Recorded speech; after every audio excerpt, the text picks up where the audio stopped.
This evening on Nationwide, a focus on an Irish village and the stories of the history and of the people who live there. We're in North Kerry, where the locals have all contributed to the making of a documentary telling the stories of their home place and its history.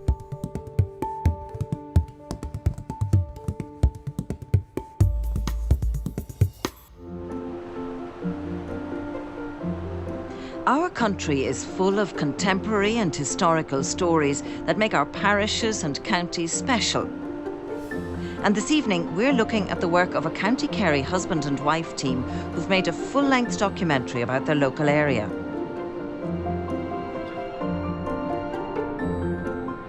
Ardfert is a small village of about 750 people, but in the 12th century, it was a large ecclesiastical centre with around 5,000 inhabitants. We've got the lancet windows there. Yeah. I'd say if we go for another shot later on from the inside, where we've got the light coming through. Jim and Catherine McCarthy are local photographers, and over 2 years they filmed and edited their documentary in any spare time they could find. And recently, I went down to Kerry to meet them. Well, here in Phoenix, and James and Catherine have their photographic studio at the back of their house, which is just here. Anybody in? Hello. Nice to meet you, James. You're very welcome, Mary. Thank you very much, and Catherine. I'd imagine there can't be too many parts of Phoenix or too many people in Phoenix that you haven't photographed. I think when you're a photographer, you really have to photograph everything. Where there's people, landscapes, seascapes. And then when you're on the road, then of course you do the communions and confirmations and the weddings and all this stuff. Which is lovely. So you're very much part of the community. Yeah, well, we hope we are anyway. Yeah. So where did the idea for doing a full-length documentary on Ardfert, which is only about 5 kilometres away, where did it come from? I think I come from a place called Kilmiley, and it's only a few miles from Ardfert. And Ardfert Cathedral, which is featured in the documentary, I actually worked there doing the archaeology back in the late 80s and early 90s. So I always thought that it would be great to do a documentary on Ardfert, on the history of Ardfert. So we set about, and of course it is a big undertaking, you know what I mean? Well, that was going to be my next question. How long did it take? Oh, it took nearly 2 years to make the documentary. Wow. And over 180 hours worth of film. So, Catherine, 180 hours of material, and then it comes back and it lands on your desk, and then you've got to edit it. That must be a big task. Oh, it is. That's where it's a bit of a nightmare at times, like, because I mean, you'd have the drone footage, you'd have all the interviews, and when you've been out on the shoot, yeah. I suppose we spend hours here. We could be here till 3 o'clock in the morning sometimes. Really? Just wondering, in the documentary that you've done, is there any particular piece or any particular moment that really struck a chord with you as a Kerry man, as a filmmaker? I think the piece on Roger Casement was unique because the story of the witnesses was never told properly. Ardfert got an awful bad name on the execution of Roger Casement because the witnesses were blamed for the execution of Roger Casement, which was totally untrue. So in the piece we did on Roger Casement, we tried to rectify that. It's all about the human stories, isn't it? And James, you've certainly whet my appetite. And what we want to do on this evening's programme is to show you some excerpts from Ardfert, a historical gem. And given what James has just said, I can't think of a better place to start than with the piece about Roger Casement. Irish heroic figure Roger Casement landed in on top of the local community of Ardfert early on Good Friday morning in April 1916. His botched landing at Bannastrand, ready to receive a shipment of 20,000 German guns, had a massive impact on the community here. This is the only film in existence of Roger Casement, filmed in Berlin in 1915, a year before his execution for treason. It was here on Bannastrand on Good Friday morning, April 21st, 1916, that Sir Roger Casement, along with his 2 companions, Robert Monteith and Daniel Julian Bailey, rowed ashore from the German submarine U-19. When Casement, Monteith and Bailey, when they'd been making their way from the Strand, over to the fort, they had to pass a farm, which is Allman's farm, and this would have been about 5 o'clock in the morning. So the first person up in the farmhouse was the farm servant, Mary Gorman. She happened to see these 3 men passing the farmyard. Later that morning, one of the labourers from the farm was up in the village, and there was obviously the word had gotten out that something strange had washed up on the shore, that there was a boat, that there might be Germans, and the farm labourer said, oh, well, they must have been the men that Mary Gorman spotted this morning. So this was confirmation 3 men had been there. Now, she herself didn't report that. And then at this stage, the boat was pulled up onto the beach. It was spotted by a local man, by John McCarthy. And of course, when he went to examine the boat, there were guns and, you know, there was all sorts of very suspicious looking things. He got a neighbour to go and report this to the RIC barracks in Ardfert. Because of what had been found on the boat, the place was suddenly now swarming with policemen searching, and they could, you know, there's 3 sets of footprints from the boat and all the rest of it. So the search was on for these strange men that had appeared. A few hours after landing at Bannistrand, Casement and his companions made it to shelter at McKenna's fort. Casement was suffering from malaria, so the 2 others left him to build up his strength in the fort. People were on high alert for German spies, and it wasn't long before the RIC was in hot pursuit of the strangers. It was Constable Bernard O'Reilly who found Casement and pointed his rifle at the man in the long coat. Constable O'Reilly arrived at the fort and saw the stranger. Straight away, he raised his carbine and demanded to know who he was. Casement gave a false name, that of Richard Morton.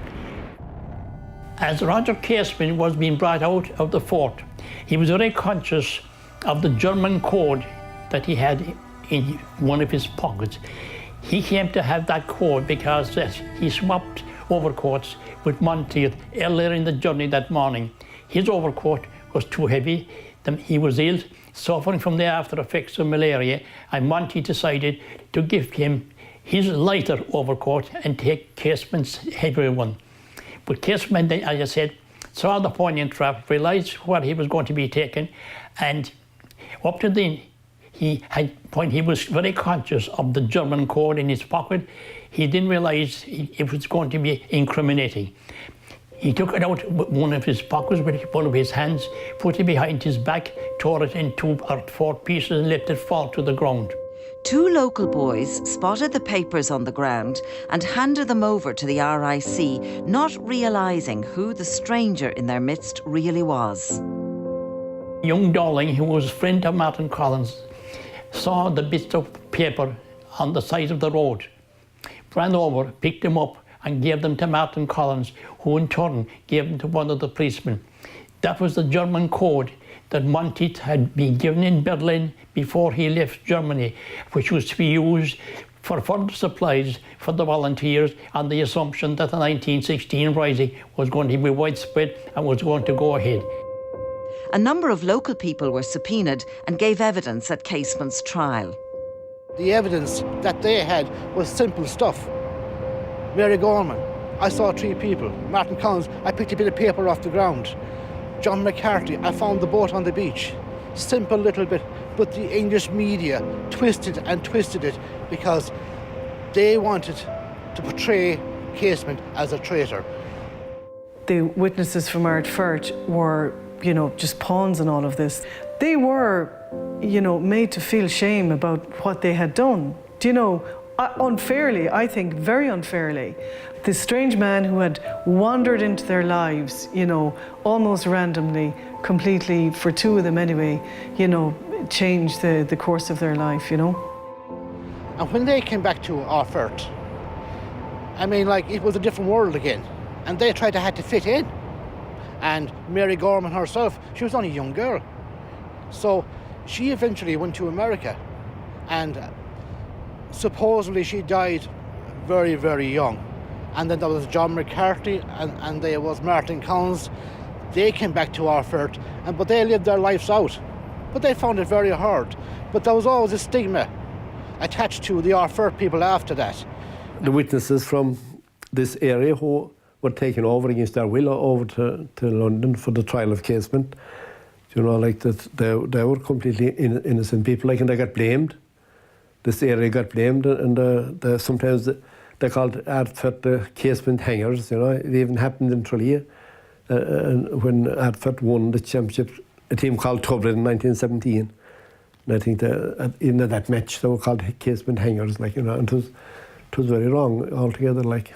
The people of Ardfert have nothing to be ashamed of, and it took over 100 years, and it's about time that that wrong was righted. When we showed the documentary in Sheem Satira, obviously we had a full house because the interest was there. Everyone knew there was a piece about Roger Casement in this documentary, and obviously people wanted to see it. Afterwards, when people have seen the documentary, they came up to me and they said, that was fantastic. That's the way it should have been told. And it should have been told 20, 30 years ago. Why did they have to wait till 2018 to be shown? So I was delighted with it, you know, and it was nice to rectify it. It was nice to say, like, the witnesses and the people of Ardfert were not to blame for the execution of Roger Casement. These days, there's immense pride in Ardfert at having played a part in the story of Irish freedom. There are 3 monuments commemorating the events of that fateful Good Friday morning in April 1916. The reason the bus is here today is that Ardfert Development Association in 2015 got together and decided it was important that we should mark the centenary of Roger Casement's landing in Bannabeach and his association with Ardfert. So the Development Association fundraised, and we were also lucky enough to get some allocation from the various county councillors, and in turn then we had enough money to make this possible.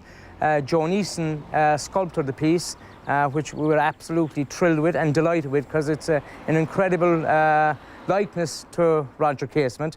And on the 21st of April 2016, we were honoured to have the President of Ireland, Michael D. Higgins, come to our village and unveil the monument to Roger Casement. It was an incredible event, and probably one of the proudest moments of my life to be being associated with, and it was a great pleasure to welcome the President of Ireland to our village. We're staying with the topic of Bannastrand, a very blustery and a very beautiful Bannastrand today, and we're bringing you right up to date with our next story.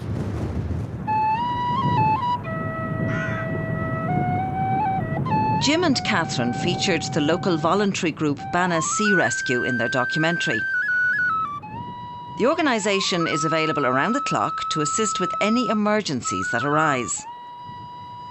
The group is locally funded, and the annual Christmas swim helps in the purchase of equipment needed to provide this invaluable service.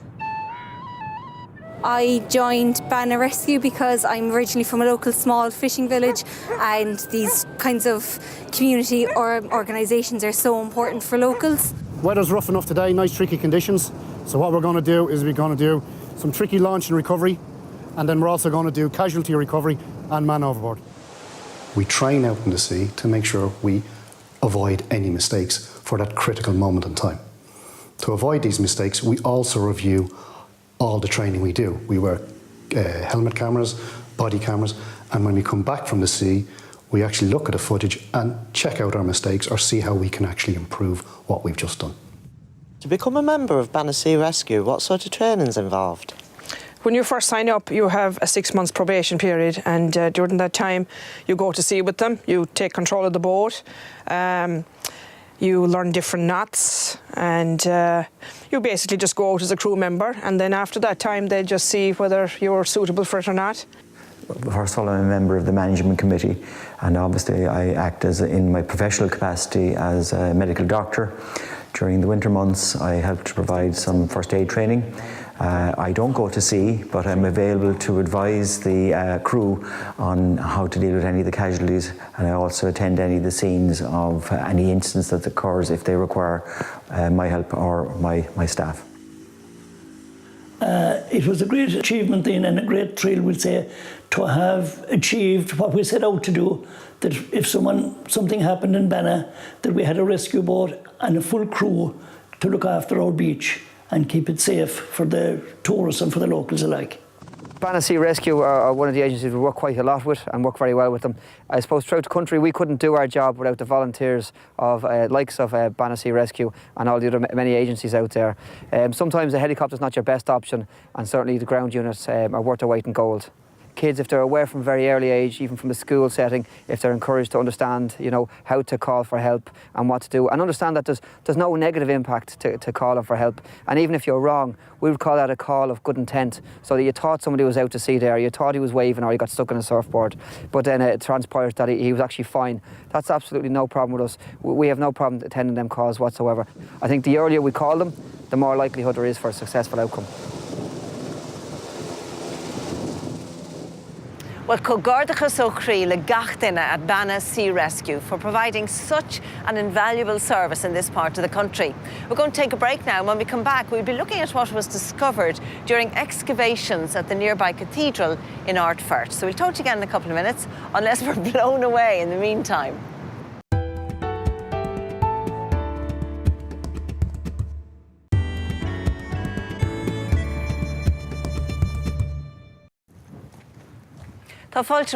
Welcome back to Nationwide, and you're welcome back to Ardfert in County Kerry, where this evening we're featuring the work of husband and wife team James and Catherine McCarthy, who've made a feature-length documentary about their area. Now, this magnificent cathedral has been the focal point in Ardfert for more than 800 years, and the McCarthys have told of its history in their documentary.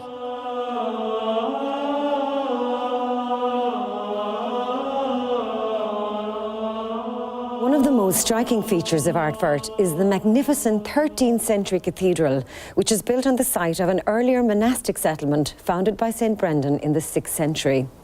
Between the years 1989 and 1998, major archaeological excavations and conservation works took place at Ardfert Cathedral. Archaeologists unearthed some very significant finds and gained valuable insight into what life was like in early times and right through the Middle Ages. The main driving force behind this project was the local community, in particular the Ardfert Community Council. And a major challenge, of course, was then getting permission from the local people who had their own flesh and blood buried here in the cathedral and the grounds, to get their permission to have the remains exhumed. And they did, which was an enormous achievement. Overall, during the excavations between the nave, the north wall, the south aisle, the south transept, excavating inside and outside the cathedral, 2,300 odd medieval burials, intact medieval to late medieval burials, were uncovered and recorded. And detailed plans made of those, which will be part of the illustration of the forthcoming volume on the excavations. So those burials, we could identify them as early medieval. Some were associated with early medieval artifacts like coins, for example, bone comb in one case dating 10th or 11th century, and you've got coins then from Ardfert dating from the 11th century right up to the 17th century. Kind of information that skeletal remains can tell us. You can work out, or the experts can work out, the age of the person at death, whether they were male or female, whether they had challenges growing up, whether they suffered from rickets, things like that, if they had strains on their body indicating that they'd carried heavy loads, if they had broken bones that healed or perhaps didn't heal, and that might have been the cause of death. All of these things can be found from skeletal remains. During the excavations in 1991, I think it was, a major find, a burial inside the east window of the cathedral, slightly flexed and not fully on the orientation of the cathedral.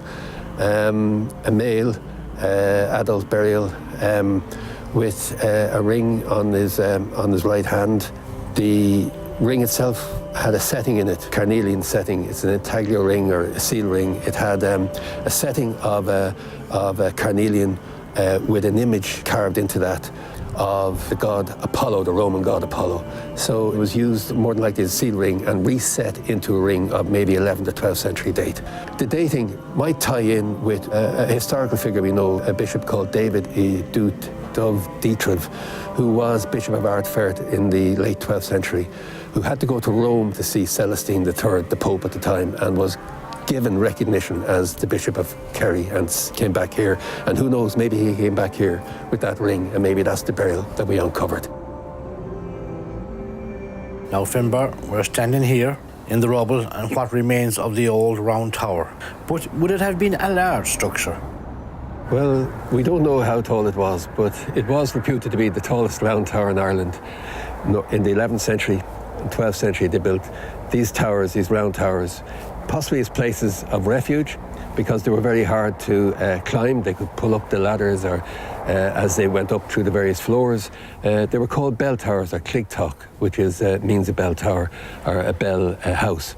And there's a possibility that a bell was rung from the top of the round tower, a hand bell rung from the top of the round tower to bring the monks and the lay workers in the monastery to their prayers or meals. We are standing here in the rubble of the tower because even though a lot of the stones from it were removed for building houses locally or building walls locally, and as I might have told you, once Eamon Kirby brought me to a house not too far from here that was clearly built from stones from the round tower, probably shortly after it fell. It can be seen from the air very clearly.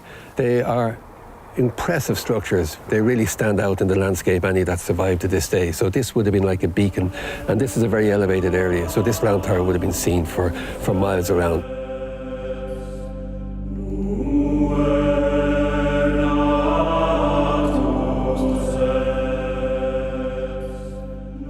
So we're here now in the south transept, and it's a fantastic building altogether. The roof is fantastic. Yes. There must have been a tremendous amount of work gone into this.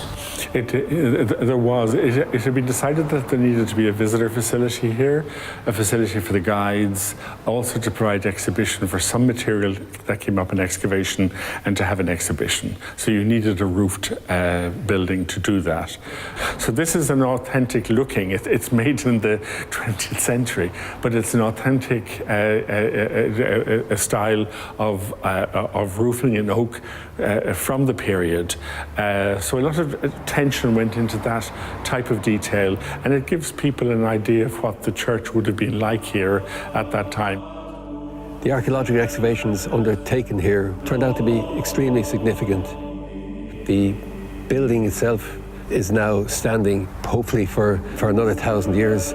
We have a story told, but there's more stories to tell about Ardfert. And maybe in the future there'll be more archaeology uncovered here to reveal more of the site and its history. Beautiful work this evening from the McCarthys, and all taken from their documentary on Ardfert. If you'd like to get any further details, or if you'd like to get a DVD, you can go to their Facebook page. Just put in the words Digimac Photography and that'll take you there. And so we come to the end of this evening's programme. Hope you've enjoyed our visit to Ardfert in County Kerry. It's always a pleasure to be back in the kingdom. Sin deir leis an glór, on na hainne ar a bhur an iho hagwibh agus go déisih slán.